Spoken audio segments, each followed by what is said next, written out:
You may think every warm season crop needs to start under the grow lights. I used to think that way too.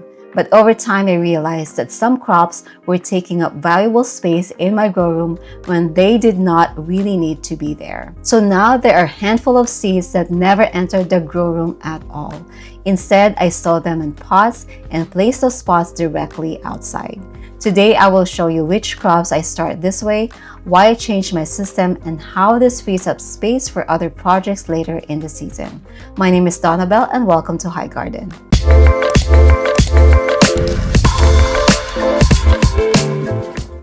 One thing I have learned about gardening is that every stage of the season comes with different opportunities. In early spring, my grow room is working really hard. The shelves are filled with tomatoes, peppers, eggplants, flowers, and all kinds of seedlings that need warmth and protection. At that stage, the grow room creates this environment. But as we move into the late spring and early summer, something changes. The weather begins doing some of that work for us. And that means some crops can follow a completely different path.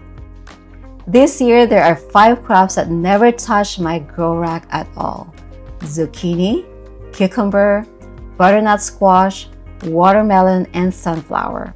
Let me show you why. Earlier in the season, I rely on grow lights because the conditions outdoors simply are not there yet. The days are shorter and the temperatures are cooler, and many seeds benefit from the protection of an indoor environment. But by this point in the season, the weather has changed considerably. The days are longer, the sunlight is stronger, the temperatures are warmer, and for these particular crops, those outdoor conditions are often all they need to get started. So instead of filling another tray in my grow room, I sow the seeds directly into pots and place them outside from day one. The seedlings germinate where they will spend the entire early life.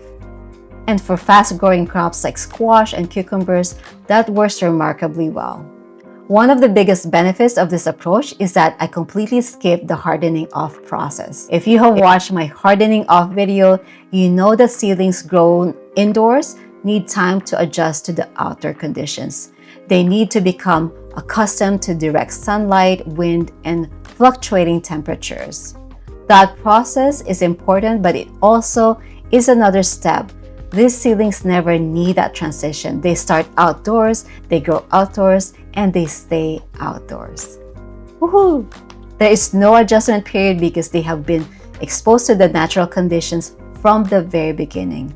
For me, this means fewer trays to move around and one less task to manage during the busy part of the gardening season. At this point, you may be wondering, if the seedlings are already outside, why not sow them directly into the garden? For me, the answer is simple: protection. In my garden, young seedlings can attract unwanted attention.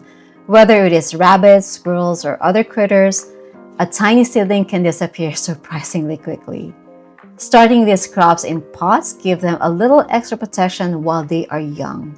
It also gives me more flexibility. I can monitor their progress, I can move them around if needed, and I can transplant stronger seedlings into their final location once they are established. It is a simple extra step that works well in my garden. There is one more reason I use this approach, and honestly, it might be the biggest one, and it is space. Every tray that stays outside is one less tray taking up room under the lights. I create more room for other projects that benefit from the indoor conditions. And that extra space is already being put to use. So stay tuned because I will be sharing those projects in the upcoming video. One of the things that I enjoy the most about gardening is that the season is always changing. What made sense in March may not make sense in June. Some crops belong under the grow lights, and some can skip the grow room entirely. Sometimes gardening is not about doing more. Sometimes it's about letting the season do some of the work. And if you're interested, please stick around for a short segment we call Seeds of Scripture, where we take today's garden lesson and see what God's Word has to teach us. Today's verse comes from Psalm 145, verses 15 to 16. The eyes of all look to you, and you give them their food at the proper time. You open your hand and satisfy the desires of every living thing. On this channel, I spend a lot of time talking about systems. how to start seeds, how to grow healthy plants, and how to use your space, time, and resources more effectively. And I do these things out of stewardship. But the stewardship in the Bible is not simply about cause and effect. It is not a formula that says, oh, if I do everything right, I will get exactly the outcome that I want. And it's not about a warning that says, if I miss this step, everything will fall apart. Biblical stewardship is first about our relationship with God and our willingness to follow His guidance. As gardeners, we have responsibilities, yes. We do prepare the soil, we sow the seeds, and we water, and we build systems, we make plans, but we don't create the sunlight, we don't send the rain, and we don't control the countless things that happens beneath the soil that allow a seed to germinate and a plant to grow.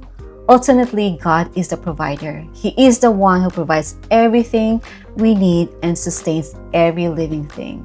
So while it is good to work diligently and be faithful with what He has entrusted to us, our hope should never rest solely on our own effort, because there will always be things beyond our control. In the garden and in life, stewardship is not about carrying the weight of the outcome on our shoulders. It is about faithfully doing our part while trusting God to do what only He can do. And I think that is the lesson worth remembering every time we plant a seed. Well, thank you so much for joining me today. I hope you learned something new. I'll see you soon in the garden.